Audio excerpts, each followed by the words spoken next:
Everyone, welcome to another video. इस video में हम अपना problem number 1 that is to arrange the three numbers in ascending और descending order उसको हम सॉल्व करने वाले हैं। To solve this I am opening my BlueJ. तो ब्लू जे में मैंने ऑलरेडी क्लास बना के रखी है, नेम असेंडिंग। तो हियर इट ओपन। तो सबसे पहले हमको तीन नंबर्स का अगर हमें सॉर्ट करना है, सबसे पहले हमें उनको इनपुट लेना पड़ेगा। तो मैंने यूजिंग स्कैनर क्लास इनपुट ले लिया है। तो अब हम इन तीन नंबर्स का यूज करेंगे अपने मल्टीपल इफेक्ट्स के through and we will determine कि which number is smallest, largest and middle one. Okay, so for that I need three more variables in which I can store my large one, that is the L, M, middle one and the smaller one। क्योंकि हम multiple effect use कर रहे हैं तो मेरी approach ये रहेगी कि हम नंबर्स का पता लगा लें ए बी सी में से, एक्स वाई जेड में से, जो भी आपने वेरिएबल्स लिए हैं उनमें से कौन सा नंबर लार्जेस्ट है, which one is the middle and which one is the smallest. Okay, so हम कंपेयर करते हैं, कंपेयर करना स्टार्ट करते हैं। सबसे पहले हमें यहाँ कंपेयर करना है तीन नंबर्स को। तो हम कैसे करेंगे? हम कंपेयर करेंगे सबसे पहले ए एंड बी को। फॉर एग्जाम्पल इसको समझते हैं विजुअली। अगर आप चाहें तो कोडिंग पार्ट पे स्किप कर सकते हैं, मैं यहाँ पे एक्सप्लेन कर रही हूँ अप्रोच। अगर हम एक्सप्लेन सोचना चाहें विजुअली इस क्वेश्चन को, पहले हम इसको विजुअली सोचते हैं। अगर आपको अभी तक अप्रोच नहीं मिली है तो आप इस पार्ट को देख सकते हैं, it will take hardly 2 minutes. Okay, तो for example I have three numbers a b and c. अब मुझे इन तीनों कंपेयर करना है यूजिंग इफ एल्स की। इफ एल्स में हम क्या करते हैं? कंडीशन लगाते हैं। कंडीशन लगाएंगे हम तो यूज करेंगे relational operator, that is which one is greater one, less than and more. So for that मैंने अप्रोच ये सोची कि भाई तीन नंबर्स हैं, अगर दो नंबर्स होते तो मैं क्या करती? तो कहती भाई अगर ए बी से बड़ा है तो लार्ज हमारा ए है, अदरवाइज हमारा जो है लार्ज कौन सा हो गया? बी हो गया। अब हमारे पास तीन नंबर्स हैं। अब इन तीन नंबर्स में कंडीशन ये हो गया कि एक कोई लार्जेस्ट है, कोई एक स्मॉलर है एंड कोई एक मिडिल है, and we have to print them in ascending order. हमको पता ये नहीं लगाना है कि कौन सा लार्ज है कौन सा स्मॉल है, हमें उन सबको असेंडिंग ऑर्डर में प्रिंट करना है। तो बचपन में जब क्लास में बैठते थे, टीचर बोर करते थे तो हम क्या करते थे? दो तीन पेन लेते थे और ऐसी मान के चलो ये पेन नंबर 1 है, ये पेन 2 है, ये पेन 3 है, पेन या पेंसिल जो भी है। फिर हम क्या करते? खेल करते थे, उन सबको साथ में खड़ा करते थे एंड कंपेयर करते थे कौन सा लार्जर है, कौन सा स्मॉलर है, कौन सा उससे छोटा है, कौन सा उससे छोटा है। बॉटल के साथ भी किया होगा, सबने किया होगा, है ना? और अगर नहीं किया हो तो कोई बात नहीं, आपका क्लास में ध्यान होगा। Very good. तो यही अप्रोच हम यहाँ यूज करेंगे। क्या? कि हम ए लेंगे, बी लेंगे एंड सी लेंगे। ए को हम बी के साथ कंपेयर कर रहे हैं, क्या ये इससे लार्ज है? अगर ये इससे लार्ज है तो क्या ये सी से भी लार्ज है? अगर ए बी से ही बड़ा है और सी से ही बड़ा है, ए अगर बी से ही बड़ा है और अगर हमारा ए जो है वो सी से ही बड़ा है, तो इसका मतलब क्या हो गया? जो हमारा लार्जर एलिमेंट हो गया दैट इज ए। सिमिलरली अब हम बी को कंपेयर करें, क्या बी मेरा ए से बड़ा है या बी मेरा सी से बड़ा है? तो हमारा लार्ज एलिमेंट हो जाएगा बी। अगर ए भी बड़ा नहीं है, बी भी बड़ा नहीं है, तो ऑब्वियसली क्या बड़ा हो जाएगा? सी हमारा जो है वो लार्ज एलिमेंट हो जाएगा। तो यही अप्रोच हम यहाँ यूज करने वाले हैं। सिमिलरली हम स्मॉल का निकाल लेंगे एंड देन हम मिडिल का करेंगे। तो हम स्टार्ट करते हैं अपना लार्ज से कि अगर मेरा ए जो है वो बी से बड़ा है, तो ए अगर मेरा बी से बड़ा है एंड बी मेरा सॉरी ए मेरा सी से बड़ा है, तो हमारा जो लार्ज एलिमेंट हो गया वो हो गया ए। अब इसी में हम डालेंगे एल्स इफ। भाई अगर ए बड़ा नहीं है तो हो सकता है बी बड़ा हो तीनों में से। तो अगर बी बड़ा है तो बी अगर ए से बड़ा है एंड बी अगर सी से भी बड़ा है, then b is greater than a and b is greater than c, then l is equal to b. else otherwise only one condition will be left, that L, that is the larger element, is C.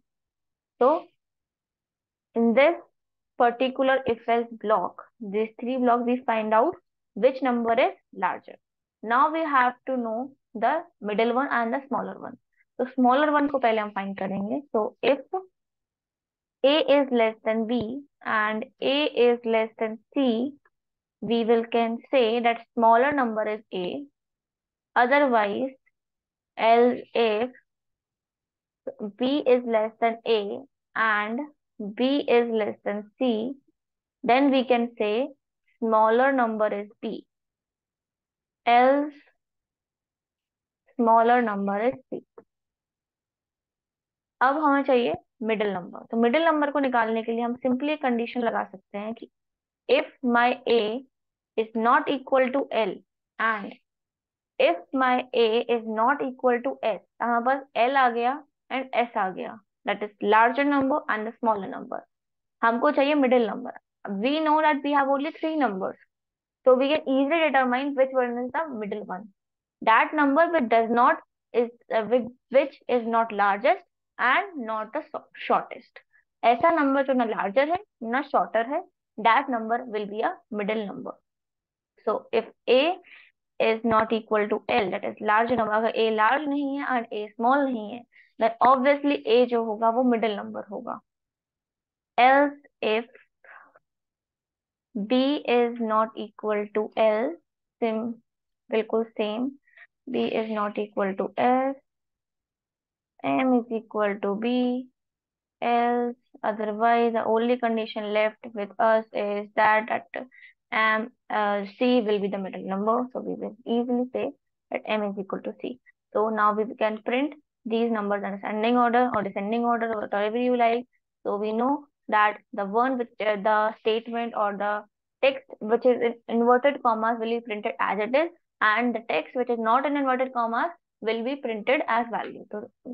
तो हम यहाँ पे लिखेंगे, पहले हम पहले smaller number आएगा, then हम एक स्पेस दे देंगे, देन हम उसको मिडिल नंबर बोलेंगे, भाई मिडिल नंबर डाल दो, देन हम एक और स्पेस दे देंगे एंड देन हम कहेंगे large number. Okay, so in this way we can print s, m and l। Now let's run this code। Okay, it's compiled, it means we have no error here। Okay, here enter three numbers। Let's suppose I enter 65, 43, 32। Ascending order is 32, 43 and 65। So our objective is satisfied। Now the second approach for this question will be, ये तो हमारी हो गई first approach. Second approach एक और हो सकती है, बट उसमें हम अपना कोड को थोड़ा शॉर्ट कर सकते हैं। कोड को ऐसे शॉर्ट कर सकते हैं, हम जावा मैथमेटिकल फंक्शन यूज कर सकते हैं, that is math dot main and math dot max. आपने सुना होगा इनके बारे में। तो to find the large number or the maximum number, we can say math dot max। We can use a nested max function, math dot max a comma b, a comma a comma math dot max b comma c। It mean सबसे पहले हमने क्या किया, हमने B और सी में से maximum निकाला, जो भी इन दोनों में से मैक्सिमम होगा वो, फॉर एग्जांपल बी की वैल्यू है 32 एंड सी की वैल्यू है, बी की वैल्यू लेट सपोज ले लेते हैं तो एक्सप्लेन करने के लिए, ए की वैल्यू 32, बी की वैल्यू 45, सी की वैल्यू 23। तो इनको हमें अरेंज करना है। तो पहले हम बी और सी में से ग्रेटर नंबर निकालेंगे, दैट इज 45। तो बी हमारा 45 होगा ग्रेटर नंबर, मैथ और मैक्स टर्न करेगा 45। फिर जो बाहर वाला मेथड मैक्स है, आउटर मेथड मैक्स, वो क्या करेगा, ए कॉमा जो भी इन दोनों में से मैक्स है, तो ए कॉमा 45, 45 है तो मैक्स, तो ए हमारा 32 है, 32 और 45 में से क्या मैक्स है 45, तो एल में स्टोर हो जाएगा 45। तो हमने यहाँ पर क्या यूज किया, मैथ और मैक्स का nested nested form. Similarly, we can find the shortest number in among the three numbers। अगर आपको ये अप्रोच समझ नहीं आ रही है, आप फर्स्ट वाले में कंफर्टेबल है, then it is then it is not a very big problem, you can go with that। But अगर आपको अपना कोर्स शॉर्ट करना है और आप इस अप्रोच को समझ सकते हो, then it will very good। Okay, अगर कोई भी डाउट हो तो आप मुझसे कमेंट सेक्शन में पूछ सकते हो, मैं आपको फिर से क्लियर कर दूंगी। सिमिलरली हमने यहाँ पे शॉर्टेस्ट नंबर निकाल लिया among the three using math dot main. अब जो हमारा लास्ट इफ एल्स था जिसमें हम फाइंड आउट कर रहे थे हमारा मिडिल एलिमेंट, वो सेम रहेगा कि अगर ए हमारा लार्ज नहीं है एंड ए हमारा स्मॉल नहीं है, then middle number is the a, otherwise b and then c, and we will easily print the three numbers in ascending order using this approach also. इसको भी ट्राई कर लेते हैं. Okay, it will take hardly 10 seconds. Okay, 23, 56, 12. So the ascending order of the numbers is 12, 23, and 56, and this is correct. So this is the solution. Two methods to solve this question. I hope you got them. So that's in this video. Thank you everyone. See you in next video. Bye bye.